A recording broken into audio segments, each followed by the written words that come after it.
Hi, I'm Julian Walker, and I want to talk to you today about something very exciting that has to do with how science and spirituality are catching up with each other and starting to overlap in really beautiful and interesting ways.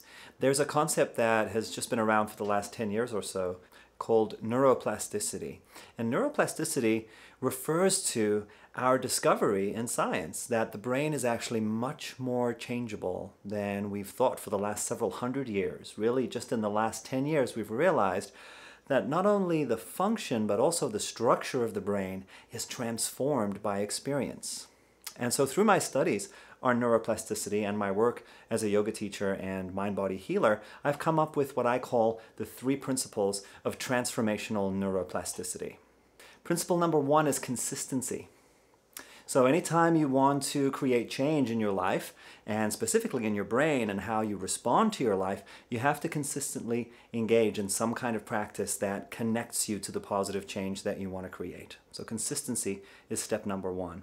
Rumi has a beautiful poem where he says, your practice is like a ring on the door. Your loyalty to your practice is like a ring on the door. Keep knocking, and eventually the joy that lives inside will look out to see who's there.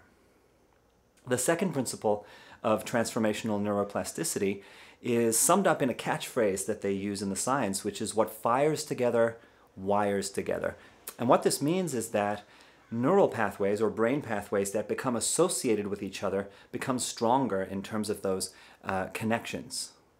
And so part of how I think of this is when you're practicing, connect breath to intention, to positive states of being. So connecting mind and body and heart and breath, and the way you're working with your awareness within a space that you return to again and again consistently, that's going to create positive transformational change at the level of your brain and therefore in yourself and in your life.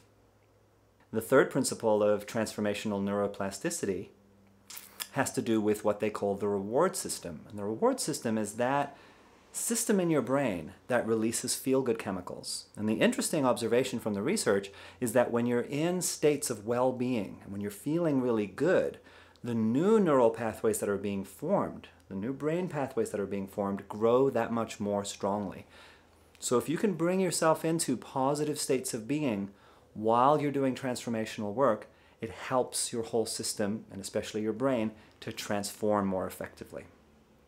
The other interesting observation from the science of neuroplasticity is that when you're in states of mindfulness, when you're in states of present attention, that's when your brain is most available to creating the kinds of transformational change that we're talking about. Thank you for your time.